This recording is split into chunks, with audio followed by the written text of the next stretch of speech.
Praise the Lord. மீண்டும் உங்களை சந்திப்பதிலே மிக்க மகிழ்ச்சி. இந்த காலை நேரத்திலே மீண்டுமாக தேவனுடைய வார்த்தைக்கு நேராக நாம் கடந்து போகலாம். நீதிமொழிகளின் புஸ்தகம் 29ஆம் அதிகாரம் 15வது வசனம் இவ்விதமாய் சொல்லுகிறது: பிரம்பும் கடிந்து கொள்ளுதலும் ஞானத்தை கொடுக்கும், தன் இஷ்டத்திற்கு விடப்பட்ட பிள்ளையோ தன் தாய்க்கு வெட்கத்தை உண்டு பண்ணுகிறான்.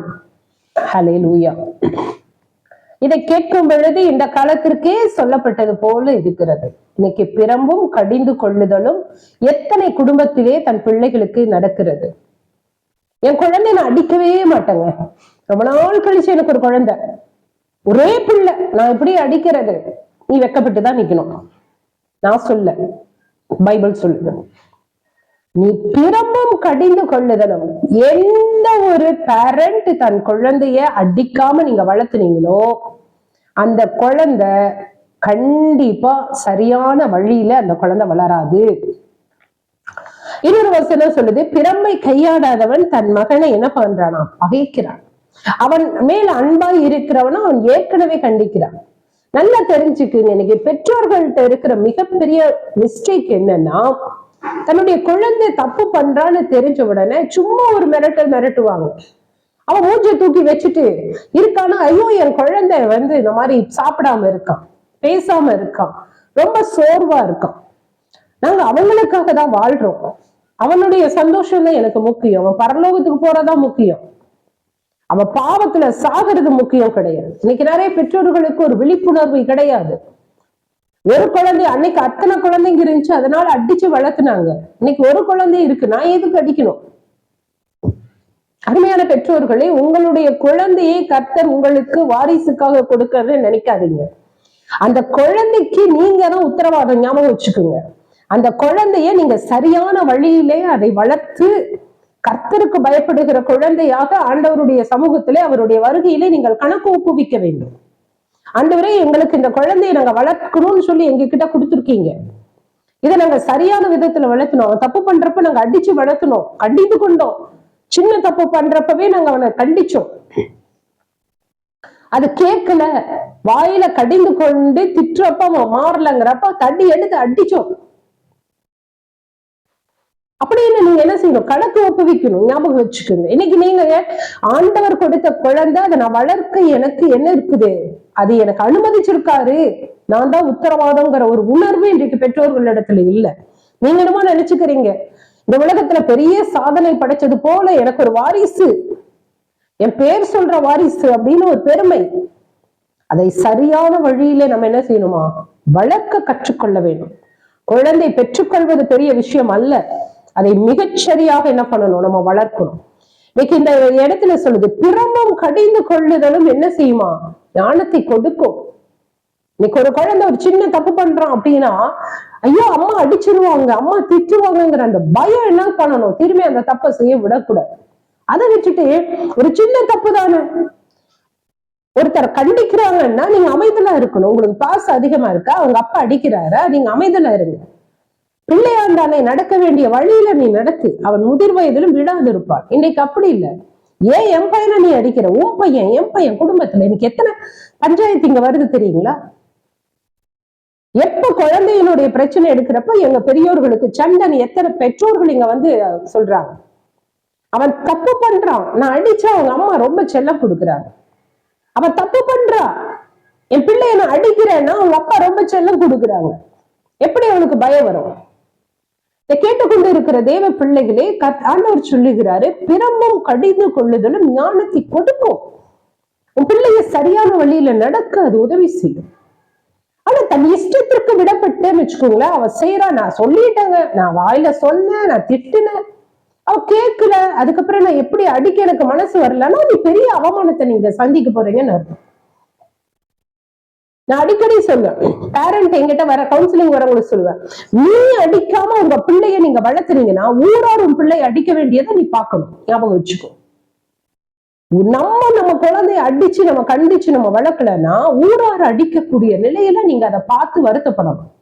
வேதம் அதான் சொல்லுது, பிரம்பம் கடிந்து கொள்ளுதல் ஞானத்தை கொடுக்கும். தன்னுடைய இஷ்டத்திற்கு விடப்பட்ட பிள்ளையோ தன் தாய்க்கு என்ன பண்றான்? லட்சியம் உண்டாக்குகிறான், அவமானத்தை உண்டாக்குகிறான், வெட்கத்தை உண்டாக்குகிறான். உன் பிள்ளை நாளைக்கு ஒரு தப்பு பண்ணிட்டு ஊரார் மத்தியில சமுதாயத்துல கெட்ட பேரோட நிக்கிறப்ப யாருக்கு அவமானம்? உங்களுக்குதான் அவமானம். அதெல்லாம் நீ வரக்கூடாதுன்னு சொன்னா பிள்ளைகள் எப்படி வளர்க்கணுங்கிற ஞானத்தை நீங்க ஆண்டவர்கிட்ட கேளுங்க. இந்த பிள்ளை சின்ன சின்ன தப்பு பண்றானா கண்டித்துக்கொள், அதை கண்டிச்சு பாருங்க. அவன் அதுக்கும் கீழ்ப்படியிலேயே அடி சாப்பிட்டு. பழமொழி சொல்லுதுல, அடி உதவுற மாதிரி யாரு உதவ மாட்டாளாம், வேற யாருமே உதவ மாட்டாங்க. அடிதான் அந்த உடம்புல அந்த தப்பு பண்ணணும். ஒரு பையன் திருடுறானா, ஐயோ திருடுனா அன்னைக்கு அடி சாத்திட்டாரு எங்க அப்பா, அடி வாங்குவாங்கன்னு வாங்கிட்டாரு, பயம், நான் இனிமே எடுக்க மாட்டேன், அந்த உணர்வு வரணும். அவன் தப்புன்னு நினைக்கிறப்பவே அவனுக்கு அந்த அடியோடைய வழி தெரியணும். ஆனா இன்னைக்கு நிறைய பெற்றோர்கள் என்ன பண்ணிடுறாங்க, குழந்தைங்களை அடிச்சு வளர்த்துறது கிடையாது. அருமையான தேவ பிள்ளையே, 2025 இன்னும் 55 வருஷம் ஆனாலும் சரி, 2055 ஆனாலும் எந்த ஒரு பெற்றோர் தன் குழந்தையை சரியாக கண்டித்து வளர்க்கவில்லையோ நீங்கள் அவமானத்தை தான் பார்க்கணும். நடந்த ஒரு காரியம், நான் ஒரு வீட்டிற்கு போயிருக்கும் பொழுது ஒரு வாலிப பிள்ளை வருகிறார். அவருடைய தாய் தகப்பனார் தன்னுடைய பிள்ளையை கண்டிச்சு வளர்க்கலங்கிறது எங்களுக்கு நன்றாக தெரியும். நான் பல நாட்கள் அவங்க கிட்ட சொல்லியிருக்கேன், பிள்ளை தவறு செய்யறான் அவனை பாருங்க கண்டிங்கன்னு சொல்லிட்டே இருந்தேன்.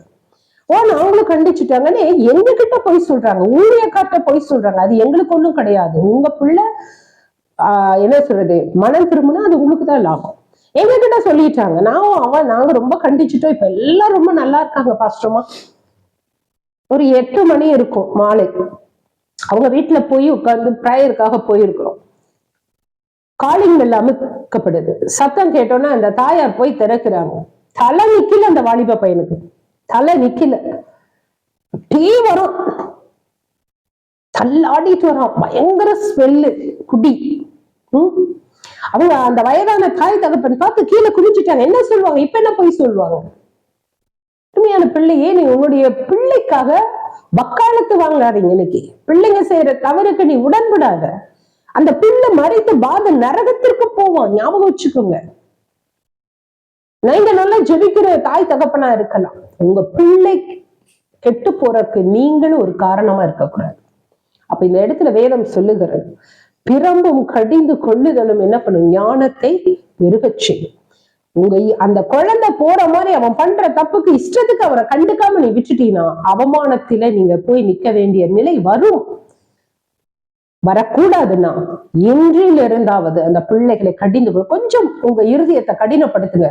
பிள்ளையை சீர்படுத்துற காரியத்துல நீங்க இறக்கவே பாராட்டாதீங்க, ஒரு ஹார்டாவே நடந்துக்குங்க. நான் சொல்லுவேன், காம்ப்ரமைஸ் ஆகாதீங்க. நீ திரும்பிட்டு வந்தாதான் உனக்கு வீட்டுல நான் இடம் கொடுப்பேன், நீ திருந்தணும், அப்பதானே உனக்கு இதை பண்ணுவேன். அவன் மனம் திரும்புறவுக்கு ஏதுவான வழிகளை அவனுக்கு உண்டாக்கி கொடுங்க, சரிங்களா?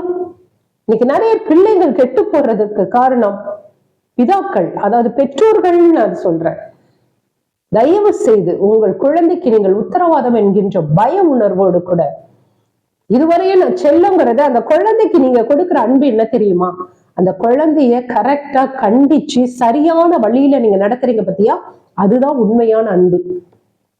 குழந்தையை கேட்கிறபடியெல்லாம் விட்டுட்டு அந்த குழந்தை நாளைக்கு பாவியா வந்து நிக்கிறானா அது அன்பு கிடையாது, அது நீங்க நல்ல தாய் தகப்பன் அல்ல, சரிங்களா?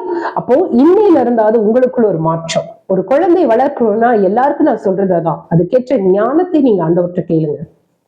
இந்த நாளில இதுவரையும் உங்க பிள்ளைய நீங்க இஷ்டத்துக்கு விட்டுருந்தீங்கன்னா உங்களுக்கு அவமானம் வரும். வரக்கூடாதுன்னா இன்றில இருந்து அவனை கடிந்து கொள்ளுங்க, பிரம்பை பயன்படுத்த ஆரம்பிங்க. கர்த்தர் உங்களையும் உங்கள் பிள்ளைகளையும் ஆசீர்வதிப்பார். God bless you.